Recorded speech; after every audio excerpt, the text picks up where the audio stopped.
Owen ne finance pas ce cirque, a hurlé ma mère en annulant mon mariage.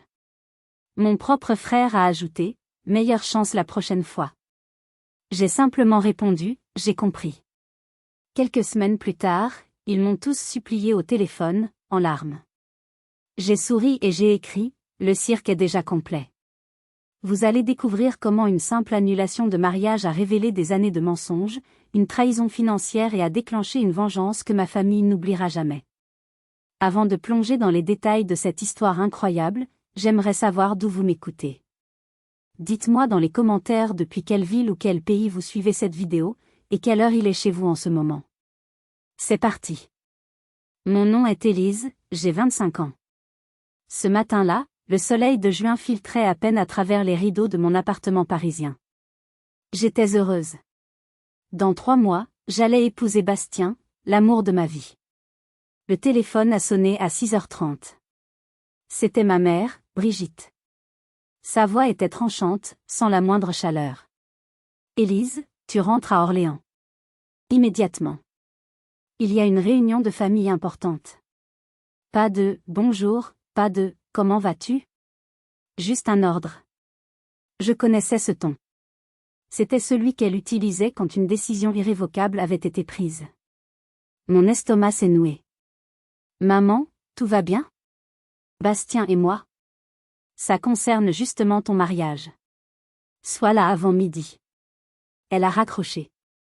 J'ai regardé mon téléphone, abasourdi. Le trajet en voiture de Paris à Orléans m'a semblé durer une éternité.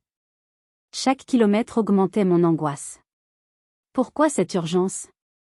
Quel problème pouvait être si grave? En entrant dans le salon de la maison où j'avais grandi, j'ai compris. Ce n'était pas une réunion. C'était une mise en scène. Un tribunal. Ma mère était assise au centre du canapé, droite comme un i, son visage un masque de glace. Mon père, Hervé, était à côté d'elle, avachi, le regard fuyant. En face, sur un fauteuil, mon petit frère Théo pianotait sur son téléphone, un sourire narquois aux lèvres. Il y avait une place vide pour moi, comme celle de l'accusé. J'ai à peine eu le temps de m'asseoir que ma mère a commencé son discours, d'une voix monocorde et préparée.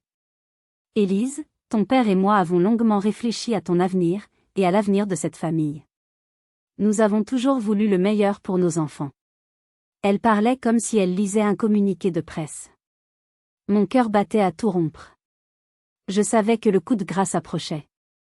Nous avons des responsabilités. Des valeurs à maintenir.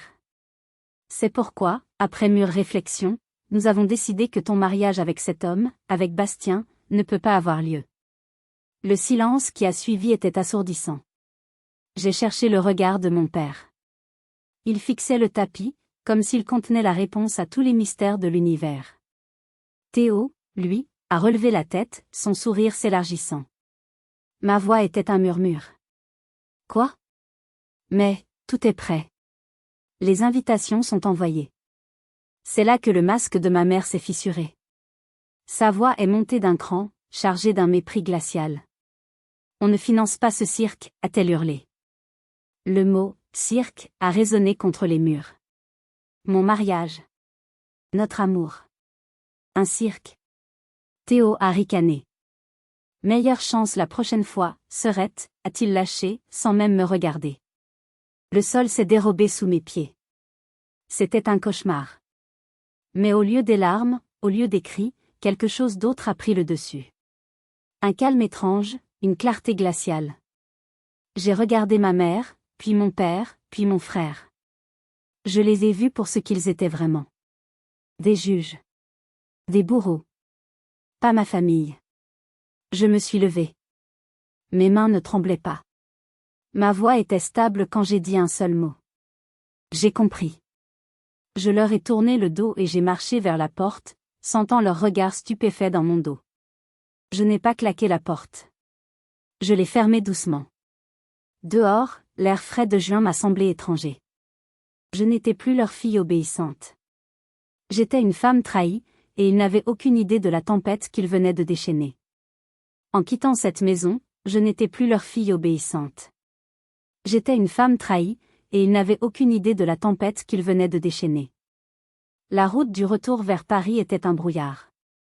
Les larmes que j'avais retenues coulaient maintenant sans bruit sur mes joues. Ce n'était pas seulement le chagrin, c'était une rage sourde, une incompréhension totale.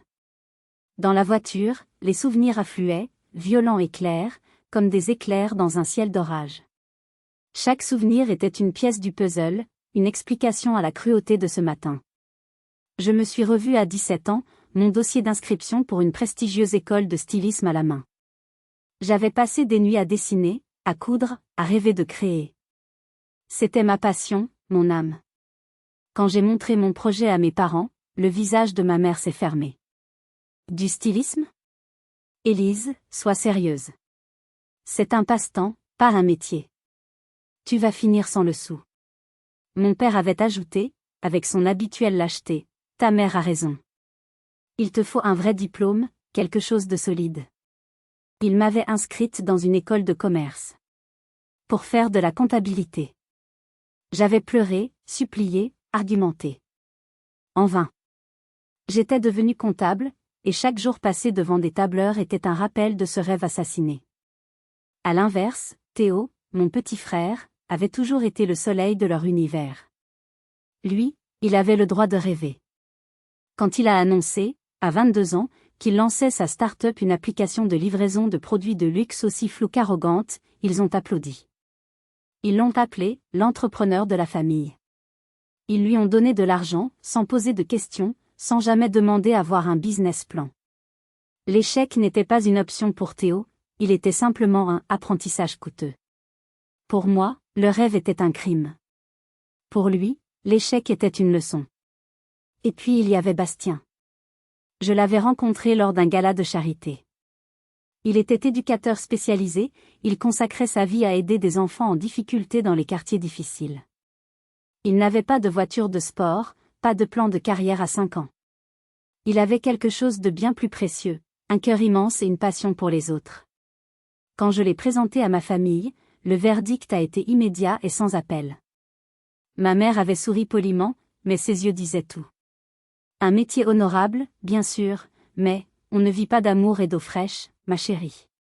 Théo, fidèle à lui-même, l'avait surnommé Saint Bastien, le sauveur des pauvres.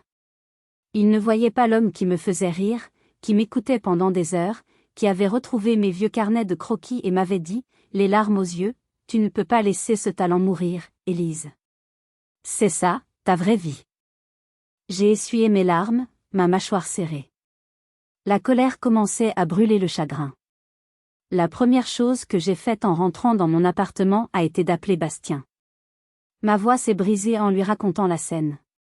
Il y a eu un long silence à l'autre bout du fil, puis sa voix, calme mais vibrante de fureur contenue. J'arrive. Ne bouge pas, 1 heure plus tard, il était là. Il m'a prise dans ses bras et je me suis effondrée. Il ne m'a pas dit que tout irait bien. Il m'a dit, on va se battre. Mais ce soir-là, une autre de ses phrases a résonné en moi. Alors que je lui racontais ma soumission, ma résignation, il m'a regardé droit dans les yeux, Élise, tu as le droit d'être en colère. Tu as le droit de te défendre. C'était comme une permission que je ne m'étais jamais accordée. Le lendemain matin, j'ai pris le rendez-vous le plus important de ma vie. Maître Valois était une avocate réputée, une femme d'une 50aine d'années au regard perçant. Je lui ai tout raconté, la voix tremblante mais déterminée. Je lui ai expliqué qu'ils avaient payé l'acompte pour le lieu de réception, un magnifique château en Sologne, et qu'ils l'avaient donc annulé. Elle m'a écouté attentivement, prenant des notes.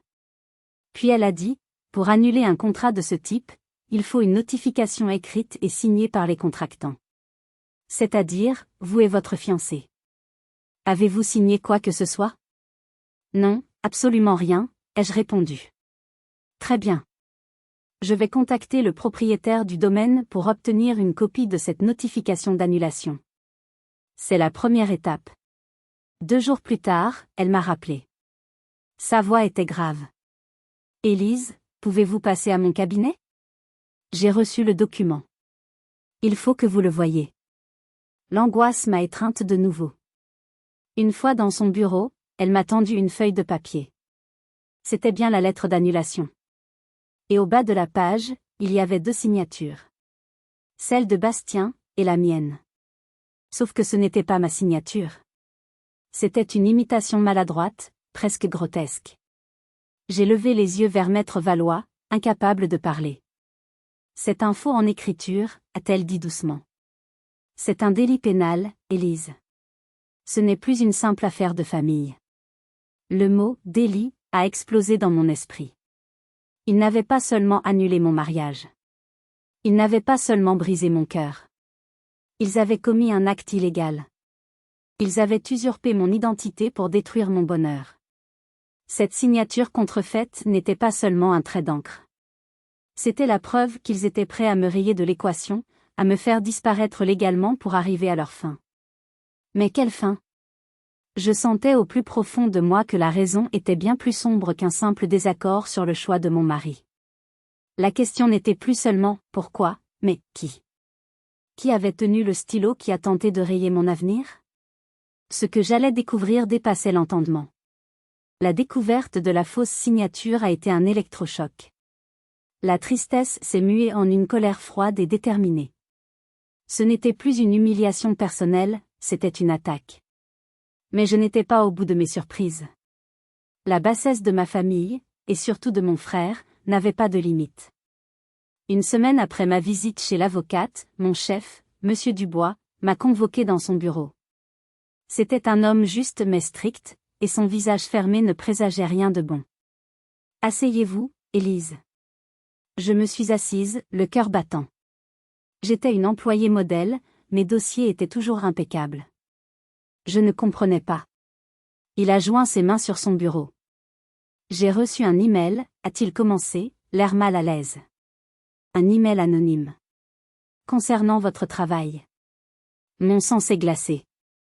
Il semblerait, d'après cette source, que vous traversiez une période de stress intense liée à des problèmes personnels. L'email suggère que cette instabilité émotionnelle pourrait nuire à la qualité de votre travail. Il a fait une pause, me fixant. Il va même plus loin. Il insinue que vous pourriez être tenté de, disons, commettre des « erreurs » dans les comptes pour compenser des difficultés financières. J'étais sans voix. C'était une accusation à peine voilée de vol, de détournement. C'était une attaque directe contre mon intégrité professionnelle, la seule chose qu'il m'avait laissé construire. Monsieur Dubois, c'est absolument faux. C'est un mensonge grotesque. Je veux bien vous croire, Élise. Votre travail a toujours été irréprochable. Mais vous comprenez que je ne peux pas ignorer une telle allégation. La procédure standard m'oblige à lancer une vérification discrète de vos comptes. C'est une simple formalité, bien sûr. Une formalité. Mais le mal était fait. Je suis sortie de son bureau, les jambes flageolantes. Dans le couloir, j'ai croisé le regard de certains collègues. Ils chuchotaient. La nouvelle s'était déjà répandue. J'étais devenue la comptable suspecte, l'employé instable. Qui pouvait être assez vil pour faire ça? La réponse était évidente. Le style, les insinuations sournoises, la cruauté calculée, c'était la signature de Théo. Il n'avait pas supporté que je tienne tête à notre mère. Il voulait me punir, me briser complètement. Il voulait s'assurer que je n'ai aucune issue, que je sois obligée de revenir vers eux, vaincue et dépendante. Ce soir-là, en rentrant, j'ai trouvé un email de ma collègue et amie, Céline. Le titre était « Fais attention ». Elle m'expliquait qu'elle avait entendu une conversation entre deux managers. L'un d'eux mentionnait que la direction envisageait de me retirer un dossier important, par précaution. Elle ajoutait une phrase qui a fait l'effet d'une bombe. Au fait, j'ai entendu dire que le poste de chef comptable junior qui devait s'ouvrir, ils l'ont mis en attente. Tu étais pressenti pour l'avoir, non? Oui. J'étais pressenti. C'était l'aboutissement de 3 ans de travail acharné. Théo ne s'était pas contenté de me salir. Il avait saboté ma carrière. Il avait détruit une opportunité que j'attendais depuis des mois, par pure jalousie et méchanceté. Il ne supportait pas l'idée que je puisse réussir, même dans le domaine qu'il m'avait imposé. Mon succès était un miroir de son propre échec, de sa start-up qui ne décollait jamais vraiment malgré l'argent de nos parents. La peur que j'avais ressentie s'est transformée en fureur. C'était une déclaration de guerre totale. Il n'attaquait pas seulement mon mariage, ils attaquaient ma survie. À ce moment précis, je me suis senti complètement seul et piégé. Si vous aviez été à ma place, face à une trahison aussi violente de la part de votre propre frère, qu'auriez-vous fait? Auriez-vous cherché la confrontation directe, ou auriez-vous, comme moi, commencé à planifier une riposte en silence? Dites-le moi dans les commentaires. Cette nuit-là, je n'ai pas dormi. Assise dans le noir de mon salon, j'ai regardé la ville endormie. Ils pensaient m'avoir acculé. Ils pensaient que j'allais m'effondrer. Ils avaient tort. Ils ne savaient pas qu'au pied du mur, on ne recule plus. On trouve la force de sauter par-dessus. Ils ne se contentaient pas de détruire mon bonheur, ils essayaient de détruire ma vie. Poussé dans mes derniers retranchements, je savais que je n'avais plus le choix, je devais contre-attaquer, et fort. 2 semaines s'étaient écoulées.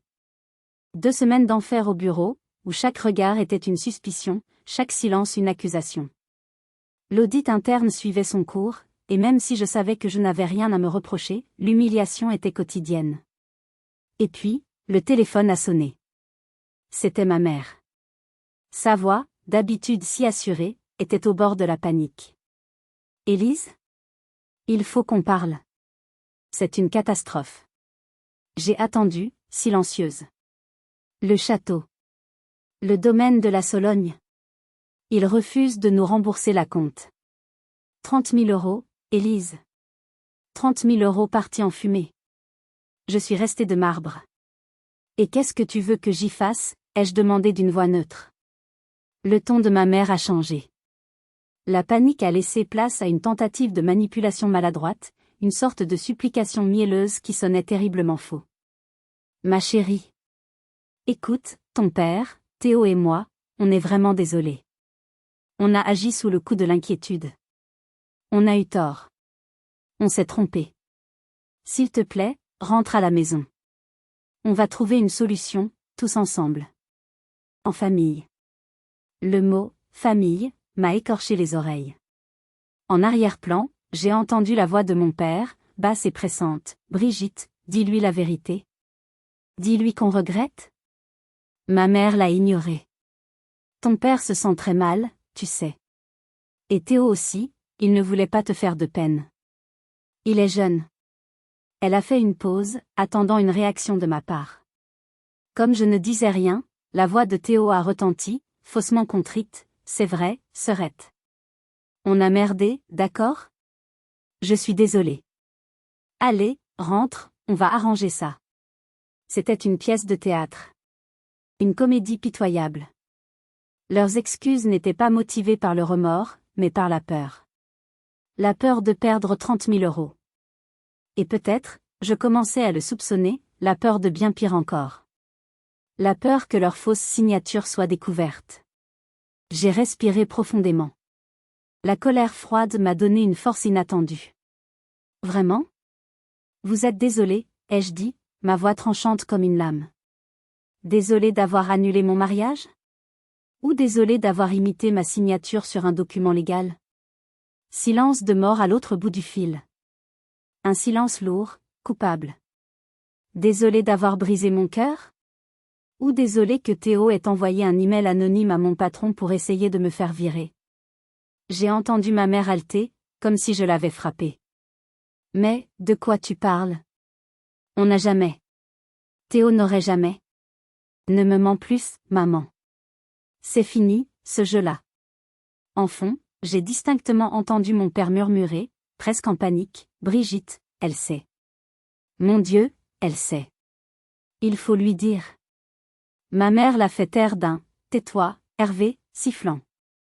Puis, reprenant son masque de victime, elle a pleurniché, « Élise, tu nous fais du mal. On voulait juste te protéger. » Protéger.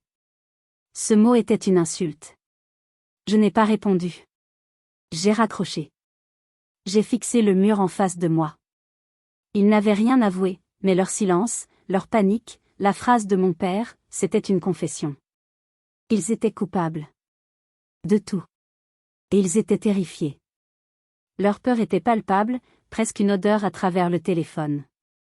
Et cette peur m'a donné la certitude que je touchais à quelque chose de bien plus grave que leur simple désir de contrôle. Il y avait un secret. Un secret à 30 000 euros, et probablement bien plus. Leur silence était un aveu. Ils étaient coupables, et ils le savaient. Mais ils ne savaient pas que j'allais bientôt découvrir leur plus grand secret, celui qu'ils protégeaient à tout prix.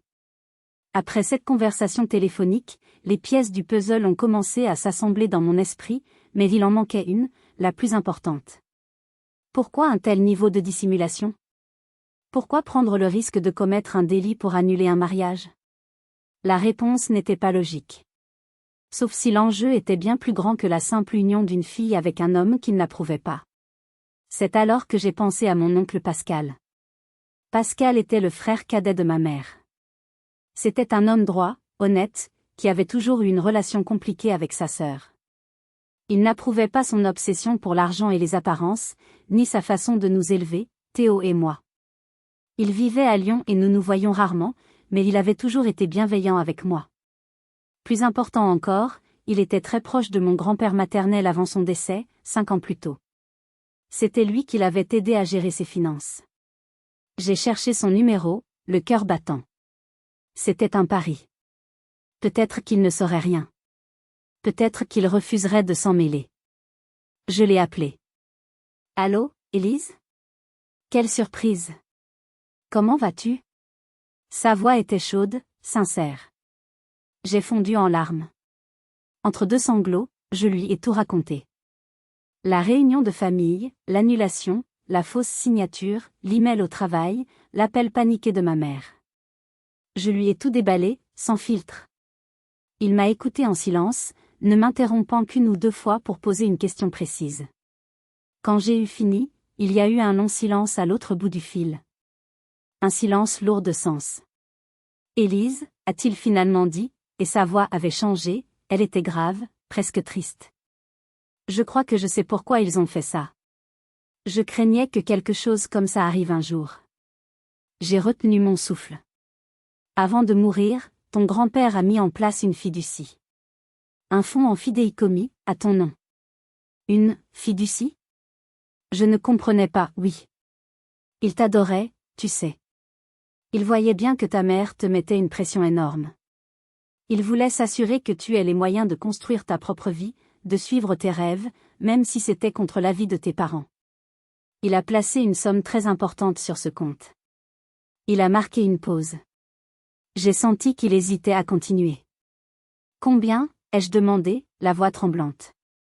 300 000 euros, Élise. Le chiffre a flotté dans l'air. 300 000 euros. C'était une somme astronomique, irréelle. Mais, je n'ai jamais été au courant. Personne ne m'a jamais rien dit. C'est normal. C'était la condition.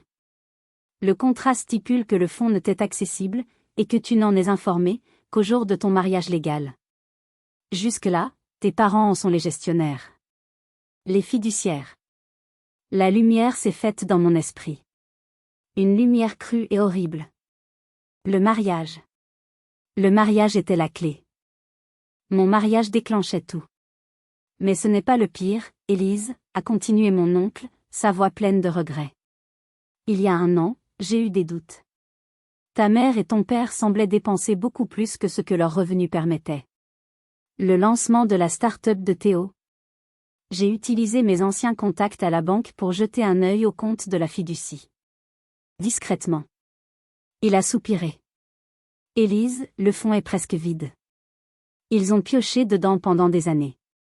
Pour financer leur train de vie, les rénovations de la maison, et surtout, pour renflouer l'entreprise de Théo qui est un gouffre financier. Ils ont volé ton héritage. Je me suis assise sur le sol, le téléphone collé à l'oreille, incapable de bouger. Chaque mot de mon oncle était un coup de poignard. Ce n'était pas une question de contrôle. Ce n'était pas une question de statut social. C'était du vol. Pur et simple. Ils avaient annulé mon mariage pour une seule raison, empêcher que leur crime soit découvert.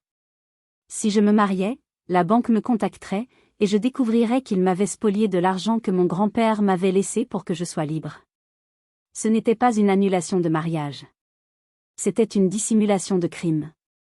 Ils m'avaient sacrifié pour sauver mon frère. Mais leur plan venait de se retourner contre eux de la manière la plus spectaculaire qui soit. Après avoir raccroché avec mon oncle, je suis restée assise par terre pendant ce qui m'a semblé être des heures. Le choc était si violent qu'il avait laissé place à un vide glacial. Je n'arrivais même plus à pleurer. Bastien est rentré du travail et m'a trouvée comme ça, prostrée dans le salon, le regard perdu. Il s'est agenouillé devant moi, a pris mon visage entre ses mains, ses yeux pleins d'inquiétude.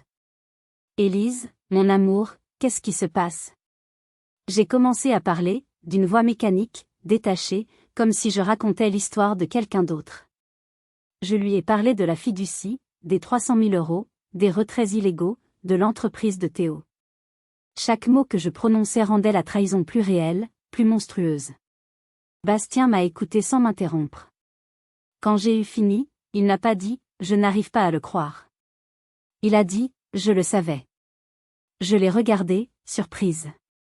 Pas les détails, bien sûr. Mais je savais qu'il y avait quelque chose de plus.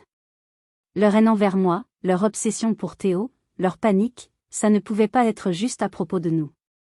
Il y avait de l'argent en jeu. Il y a toujours de l'argent en jeu avec eux. Ces paroles ont eu un effet étrange sur moi. Elles ont validé ma colère. Elles m'ont empêché de sombrer dans la culpabilité ou le doute. Ce soir-là, nous n'avons pas parlé de mariage, ni de notre avenir. Nous avons parlé de stratégie. Nous avons sorti une grande feuille de papier et nous avons commencé à tout noter, comme dans une enquête policière.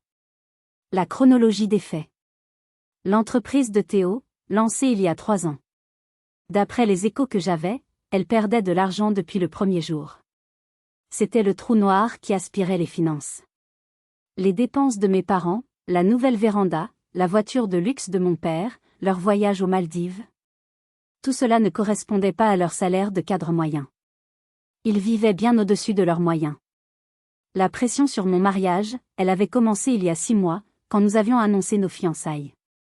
Au début, c'était des piques, des critiques. Puis, c'est devenu une opposition frontale. Ils devenaient nerveux. L'annulation, l'acte désespéré. Ils devaient être à court d'argent et de temps. Mon mariage approchait, la vérité allait éclater. Il fallait tout arrêter, à n'importe quel prix. Même celui de commettre un délit. L'appel paniqué, les 30 000 € de l'acompte. Ce n'était pas une petite somme pour eux. C'était de l'argent réel, sorti de leur propre compte, pas de l'argent virtuel volé à leur fille. Ça leur faisait mal. Ça les mettait en danger. La fresque était complète. C'était l'histoire sordide d'une famille qui avait sacrifié un enfant pour en sauver un autre, et pour maintenir une façade de réussite sociale. Mon bonheur était le dommage collatéral de leur cupidité et de leurs mensonges. La colère a commencé à monter en moi. Une colère pure, froide, presque calculatrice. Je ne ressentais plus de tristesse. La fille qui pleurait la perte de sa famille était morte ce matin-là, dans ce salon à Orléans. À sa place se tenait une femme qui avait été dépouillée, humiliée et trahie. Une femme qui avait maintenant toutes les cartes en main. J'ai regardé Bastien. Ils vont payer, ai-je dit. Ce n'était pas une menace. C'était une promesse. Qu'est-ce que tu veux faire, a-t-il demandé, sa voix douce mais son regard déterminé. Je ne veux pas seulement mon argent. Je veux la justice. Je veux qu'ils répondent de leurs actes. De tous leurs actes. De la fausse signature à l'email de Théo, en passant par le vol de mon héritage. Je veux qu'ils comprennent que c'est fini. Le cirque est terminé. Le lendemain, j'ai rappelé Maître Valois. Ma voix n'était plus celle d'une victime éplorée. C'était la voix d'une cliente prête à aller jusqu'au bout. Maître, nous avons de nouvelles informations. Des informations qui changent tout. Je ne pleurais plus. Les larmes étaient épuisées. Seule restait une détermination de fer. J'allais récupérer ce qui m'appartenait, et bien plus encore. Le rendez-vous avec Maître Valois a eu lieu 2 jours plus tard. J'y suis allée avec Bastien et mon oncle Pascal, qui avait fait le déplacement depuis Lyon, emportant avec lui une mallette remplie de documents. Dans le bureau feutré de l'avocate, nous avons exposé la situation. Pascal a détaillé le fonctionnement de la fiducie, a fourni les copies des relevés de compte qu'il avait pu obtenir, montrant les retraits suspects effectués au fil des ans. J'ai raconté l'histoire de l'email de Théo, preuve de sa tentative de nuire à ma carrière. Maître Valois nous a écoutés, son visage impassible, mais je voyais une lueur d'indignation dans ses yeux. Quand nous avons eu terminé, elle a posé son stylo. Ce que vous me décrivez est extrêmement grave, a-t-elle déclaré. Nous avons plusieurs chefs d'accusation potentiels. Le faux en écriture est avéré. La tentative de nuire à votre réputation professionnelle est ce qu'on appelle une dénonciation calomnieuse. Et le détournement des fonds de la fiducie est un abus de confiance qualifié, un crime passible de plusieurs années de prison et de lourdes amendes. Le mot « prison » a fait l'effet d'une bombe dans la pièce. Pensez à mes parents, à mon frère, derrière les barreaux. Une partie de moi a reculé devant cette idée. L'enfant en moi, celle qui avait autrefois aimé sa famille, était horrifiée. Maître Valois a dû voir l'hésitation sur mon visage.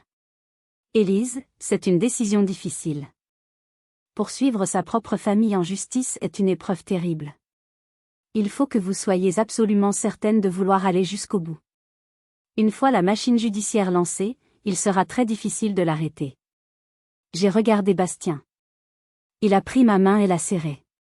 Il n'a rien dit, me laissant prendre ma propre décision. J'ai pensé à tout ce qu'il m'avait fait. Pas seulement le vol. Ils avaient tenté de m'isoler, de me briser psychologiquement, de détruire ma relation avec l'homme que j'aimais, de saboter ma carrière. Ils avaient essayé de m'effacer. Le visage de ma mère, hurlant que mon mariage était un « cirque ». Le sourire narquois de Théo. Le silence complice de mon père. La décision est devenue claire. Ce n'était pas une vengeance. C'était une question de survie. Si je ne le faisais pas, il continuerait de me hanter, de me nuire, d'une manière ou d'une autre. Je devais couper le cordon. Définitivement. J'ai relevé la tête et j'ai regardé mon avocate. Je suis certaine. Lancez la procédure. Pour tout. La semaine suivante a été un tourbillon de paperasse. Maître Valois a préparé la plainte. C'était un document de plusieurs pages, froid et factuel, qui listait les crimes de ma famille.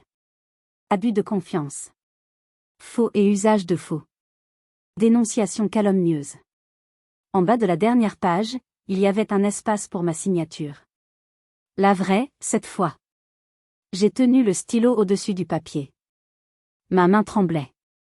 Pas de peur. Mais à cause du poids de cet acte. C'était le point de non-retour.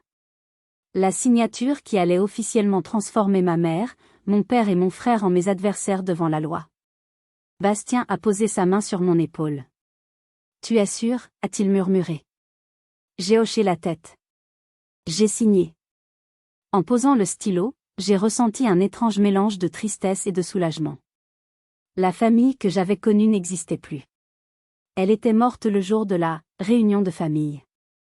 Aujourd'hui, je venais de signer son acte de décès officiel. La plainte a été déposée. Le silence radio de ma famille, qui durait depuis mon dernier appel, est devenu assourdissant. Ils ne savaient probablement pas encore ce qui se préparait. Ils pensaient peut-être que j'allais laisser tomber, que leur comédie du remords avait fonctionné. Ils allaient bientôt recevoir une lettre recommandée du tribunal. Le début de leur cauchemar. Et la fin du mien. La bataille juridique n'était que le début de leur chute. Ils avaient planté les graines de leur propre destruction pendant des années, et le temps de la récolte était enfin arrivé. Les mois qui ont suivi le dépôt de la plainte ont été longs et éprouvants. L'enquête a suivi son cours, les relevés bancaires ont été saisis, les témoignages recueillis. Ma famille a reçu la convocation au tribunal. D'après mon oncle, qui avait gardé un contact minimal avec eux, ce fut un choc cataclysmique. Ils ne s'y attendaient pas. Ils pensaient que leur lien du sang me retiendrait. Ils avaient sous-estimé ma détermination. Le jour du procès est enfin arrivé. C'était une journée grise et froide de novembre. En entrant dans la salle d'audience du tribunal correctionnel d'Orléans, mon cœur battait la chamade. Bastien était à mes côtés, sa main tenant fermement la mienne. Mon oncle Pascal était assis juste derrière nous, son visage grave. De l'autre côté de la salle, ils étaient là. Ma famille. Mais je ne les reconnaissais pas. Ma mère, d'habitude si impeccable, semblait avoir vieilli de 10 ans. Son arrogance avait laissé place à une sorte de défi amer. Mon père était l'ombre de lui-même, le regard vide, fixant le sol. Et Théo, il avait toujours son air suffisant, mais il y avait une lueur de panique dans ses yeux. Ils avaient un avocat commis d'office, un jeune homme qui semblait aussi dépassé qu'eux. Le procès a commencé. Maître Valois a été brillante. D'une voix calme et précise, elle a exposé les faits. Les relevés de la fiducie ont été projetés sur un écran. Des centaines de milliers d'euros, siphonnés sur 5 ans. Des virements vers le compte de l'entreprise de Théo, des paiements pour des voitures, des voyages. C'était accablant. Ensuite, l'expert en graphologie est venu à la barre. Il a confirmé sans l'ombre d'un doute que ma signature sur le document d'annulation était une contrefaçon grossière. Puis ce fut le tour de mon oncle. Il a raconté l'histoire de la fiducie, la volonté de mon grand-père. Il a parlé avec une tristesse infinie de la cupidité de sa sœur. Ma mère n'a pas levé les yeux vers lui une seule fois. L'avocat de la défense a tenté une stratégie pitoyable. Il a plaidé l'erreur de gestion, l'incompréhension. Il a dépeint mes parents comme des gens dépassés par les événements, qui voulaient juste aider leurs enfants et protéger leur fille d'un mauvais mariage. Quand Théo a été appelé à la barre pour l'affaire de l'email, il a tout nié en bloc. Il a parlé d'un ordinateur piraté, d'une usurpation d'identité. Ces mensonges étaient si évidents que même le juge a semblé exaspéré. Enfin, ce fut mon tour. En marchant vers la barre, j'ai senti tous les regards sur moi. J'ai évité de croiser celui de mes parents. J'ai regardé le juge, un homme au visage sévère mais juste. Maître Valois m'a interrogé. J'ai raconté mon histoire. La voix tremblante au début, puis de plus en plus ferme. J'ai parlé de mes rêves brisés, de la pression constante, de l'humiliation de l'annulation. Puis l'avocat de la défense s'est levé pour son contre-interrogatoire. Il a essayé de me dépeindre comme une fille ingrate, capricieuse, qui n'avait jamais accepté l'autorité de ses parents. N'est-il pas vrai, mademoiselle, que vous en avez toujours voulu à vos parents de vous avoir guidé vers une carrière stable plutôt que vers vos fantaisies artistiques? J'ai respiré profondément. Mes fantaisies artistiques étaient ma passion. Et la carrière stable qu'ils m'ont imposée était leur rêve à eux, pas le mien. Et ce mariage? N'est-il pas possible que vos parents aient simplement vu que cet homme n'était pas pour vous, qu'ils aient agi par amour? Là, j'ai tourné la tête et j'ai regardé ma mère, droit dans les yeux. L'amour, maître? Est-ce que l'amour, c'est voler l'héritage de sa propre fille? Est-ce que l'amour, c'est imiter sa signature pour détruire ses projets? Est-ce que l'amour, c'est laisser son fils essayer de la faire renvoyer? Non. Ce n'est pas de l'amour. C'est de la possession. C'est de la cupidité. Ils ne m'ont pas volé que de l'argent. Ils ont essayé de me voler ma vie. Mais ils ont échoué. Un silence de plomb est tombé sur la salle d'audience. J'avais dit ma vérité. Il n'y avait plus rien à ajouter. Le juge s'est retiré pour délibérer. L'attente était insoutenable. Chaque seconde semblait durer une éternité. Ma vie entière était suspendue à la décision qui allait être rendue. Si vous êtes arrivé jusqu'ici, laissez un commentaire pour nous dire ce que vous auriez fait à la place d'OP. Vous pouvez aussi écrire simplement le chiffre 1 pour montrer que vous suivez encore. Et dites-nous, vous regardez cette histoire depuis quelle région ou quel pays? L'attente a duré 45 minutes, mais chaque seconde pesait une tonne. Je suis restée assise, droite, la main de Bastien dans la mienne. Je n'ai pas regardé de l'autre côté de la salle. Je ne voulais pas voir leur visage. Je me concentrais sur ma respiration, sur le contact rassurant de la peau de Bastien contre la mienne. Quand le juge est revenu, tout le monde s'est levé. Un silence solennel a envahi la pièce. Le juge a ajusté ses lunettes et a commencé à lire son jugement. Il a parlé d'un dossier, d'une tristesse et d'une gravité rare. Il a parlé de la confiance bafouée, des liens familiaux pervertis par l'argent. Puis le verdict est tombé. Ma mère et mon père ont été reconnus coupables d'abus de confiance qualifié et de faux et usage de faux. Mon frère, Théo, a été reconnu coupable de complicité d'abus de confiance et de dénonciation calomnieuse. La sanction a suivi. Ils ont été condamnés solidairement à me rembourser l'intégralité des 300 000 € détournés. Ils ont été condamnés à me verser 50 000 € supplémentaires au titre du préjudice moral. Enfin, ils ont été condamnés à une peine de 2 ans de prison avec sursis et à une mise à l'épreuve de 3 ans, avec obligation de suivi psychologique. En entendant le mot « coupable », j'ai fermé les yeux. Un poids énorme, un poids que je portais depuis des années sans même en avoir conscience, s'est envolé de mes épaules.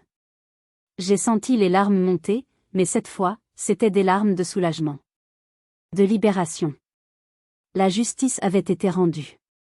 J'ai risqué un regard vers eux. Ma mère était livide, son visage déformé par l'incrédulité et la rage. Théo fixait le vide, l'air complètement abattu. Mon père, pour la première fois, pleurait en silence, son corps secoué de sanglots. En le voyant, je n'ai pas ressenti de pitié, ni de joie mauvaise. Juste une immense tristesse pour l'homme faible qu'il avait toujours été. Nous sommes sortis du tribunal sans un mot. Dehors, la pluie fine de novembre semblait laver le monde. Mon oncle m'a serré dans ses bras. « Ton grand-père serait fier de toi », a-t-il murmuré. Quelques mois plus tard, au printemps, Bastien et moi nous sommes mariés. Nous avons choisi de le faire au domaine de la Sologne, le lieu même qu'ils avaient tenté de nous voler. C'était une façon de nous le réapproprier, de transformer ce symbole de trahison en un symbole de notre victoire et de notre amour. C'était un mariage simple, intime. Il y avait mon oncle Pascal, ma meilleure amie Céline, quelques amis proches. Pas de grande réception, pas de faste. Juste des rires, de l'amour et de la sincérité.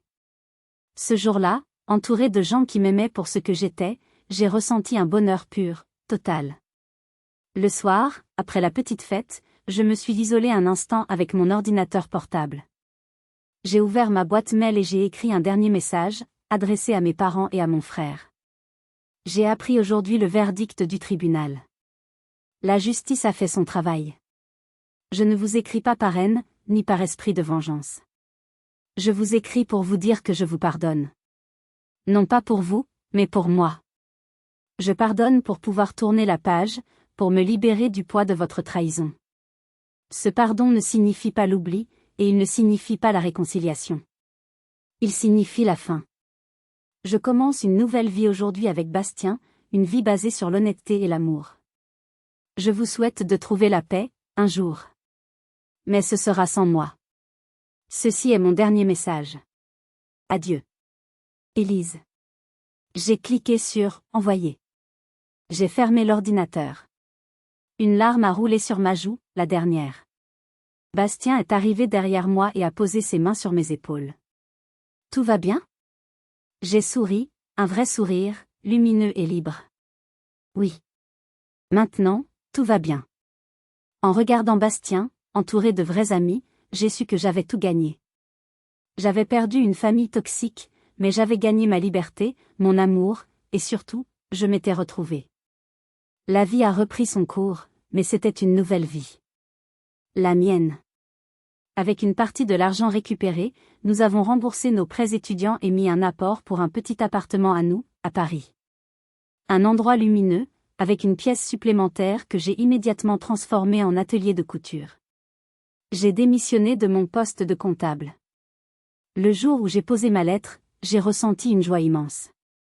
J'ai dit au revoir à Céline, qui m'a promis de venir voir mes premières créations. Je me suis inscrite à une formation intensive de stylisme. Je passais mes journées à dessiner, à couper des patrons, à coudre. J'étais épuisée, mais heureuse comme je ne l'avais jamais été. J'étais enfin à ma place. Les nouvelles de ma famille me parvenaient par bribes, à travers mon oncle. La chute a été brutale. Pour payer les sommes qu'ils me devaient, ils ont dû vendre la maison d'Orléans, la maison de mon enfance. Ils ont emménagé dans un petit appartement de location dans un quartier modeste. Le choc a été terrible pour ma mère, qui avait bâti toute son identité sur les apparences et le statut social. Mon père a pris une retraite anticipée, rongé par la honte. Ma mère a dû trouver un travail de vendeuse dans un grand magasin. Mon oncle m'a dit qu'elle était méconnaissable. Et Théo, sa start-up a fait faillite quelques mois après le procès, faute de fonds. Il a dû se résoudre à prendre un simple poste d'employé de bureau. Lui, le génie de la famille, le futur millionnaire, était devenu un anonyme parmi d'autres. Pendant près d'1 an, je n'ai eu aucun contact direct avec eux. Ils respectaient, par peur sans doute, ma décision. Et puis, un jour, les appels ont commencé. D'abord ma mère. Un message vocal laissé sur mon téléphone, sa voix brisée par les sanglots. Élise, ma chérie, c'est maman. Je sais que je n'ai pas le droit, mais tu me manques tellement. Je suis tellement désolée. S'il te plaît, rappelle-moi. Quelques jours plus tard, mon père. Un message court, maladroit. Élise, c'est papa. J'espère que tu vas bien. J'aimerais juste te parler une fois. Pour m'excuser correctement. Et enfin, le plus surréaliste. Théo. Sa voix n'était plus arrogante. Elle était plate, dénuée d'émotion. Salut Élise. C'est Théo. Écoute, je suis dans la merde. Vraiment. J'ai des dettes. Je me demandais si tu pouvais me prêter un peu d'argent. Juste pour me relancer. J'ai écouté les 3 messages, l'un après l'autre. Je n'ai ressenti ni pitié, ni colère. Juste une distance infinie. C'était comme écouter des étrangers parler d'une autre vie. Leurs problèmes n'étaient plus les miens. Leurs remords, sincères ou non, arrivaient trop tard. Leur chaos ne m'appartenait plus. Je n'ai pas rappelé. Je n'ai pas répondu. J'ai pris mon téléphone, et j'ai envoyé un unique SMS, dans une conversation de groupe que j'ai créée avec leurs 3 numéros. Un seul message. 7 mots. Le cirque est déjà complet. Adieu. Puis, j'ai bloqué leurs numéros. Un par un. Maman. Papa. Théo. C'était fini. Vraiment fini. J'ai posé mon téléphone, et un sentiment de paix m'a envahi. Le silence n'était plus assourdissant. Il était apaisant. J'ai posé mon téléphone, et pour la première fois depuis des années, j'ai respiré un air pur, l'air de la liberté. Aujourd'hui, 2 ans ont passé depuis ce jour-là. Bastien et moi sommes toujours dans notre petit appartement parisien. Mon atelier n'est plus une simple pièce, c'est le cœur battant de notre foyer. J'ai lancé ma propre petite marque de vêtements, en ligne. Ce n'est pas encore le succès fulgurant, mais ça grandit, petit à petit. Je vends mes créations, je reçois des commentaires de clientes heureuses. Je vis de ma passion. Je suis libre. En regardant en arrière, je vois mon histoire non pas comme une tragédie, mais comme une renaissance douloureuse. La trahison de ma famille a été l'épreuve la plus terrible de ma vie, mais elle a aussi été un cadeau empoisonné. Elle m'a forcé à briser les chaînes que je portais sans même le savoir. La chaîne de la culpabilité, la chaîne du devoir filial, la chaîne de la peur de décevoir. J'ai appris une leçon essentielle. La famille, la vraie, ce n'est pas forcément celle du sang. C'est celle du cœur. Ma famille, aujourd'hui, c'est Bastien, mon rock, mon plus grand fan. C'est mon oncle Pascal, avec qui je parle toutes les semaines. C'est mon amie Céline, qui a été la première à commander une de mes robes. C'est ce petit cercle de personnes qui m'ont soutenu quand j'étais au plus bas, qui ont cru en moi et qui m'aiment sans condition. Parfois, je pense à eux. À mes parents, à mon frère. Je ne leur souhaite aucun mal. J'espère sincèrement qu'ils trouveront un jour la paix. Mais leur chemin n'est plus le mien. J'ai dû amputer une partie de moi-même pour survivre, et la cicatrice, même si elle est toujours là, ne fait plus mal. Elle est juste le rappel du prix de ma liberté. Mon histoire est un voyage à travers la douleur, la trahison, mais aussi l'espoir et la reconstruction. Elle m'a appris que notre valeur ne dépend pas de l'approbation des autres, même de ceux qui nous sont les plus proches. Notre valeur réside dans notre capacité à nous battre pour ce en quoi nous croyons, à rester fidèles à nous-mêmes, même quand le monde entier, et surtout notre propre famille, nous dit que nous avons tort. Je voudrais maintenant m'adresser à vous, qui avez écouté mon histoire jusqu'au bout. Peut-être que mon parcours résonne en vous. Avez-vous déjà dû faire face à un conflit familial, à une trahison qui vous semblait insurmontable? Avez-vous déjà dû vous battre pour faire respecter vos choix et votre bonheur? Si vous vous sentez à l'aise, partagez un morceau de votre expérience dans les commentaires. Vos histoires comptent, et en les partageant, nous nous sentons moins seuls. Merci infiniment de m'avoir écouté. Si cette histoire vous a touché, n'hésitez pas à laisser un pouce bleu pour me soutenir, et abonnez-vous à la chaîne pour ne pas manquer les prochaines. Prenez soin de vous.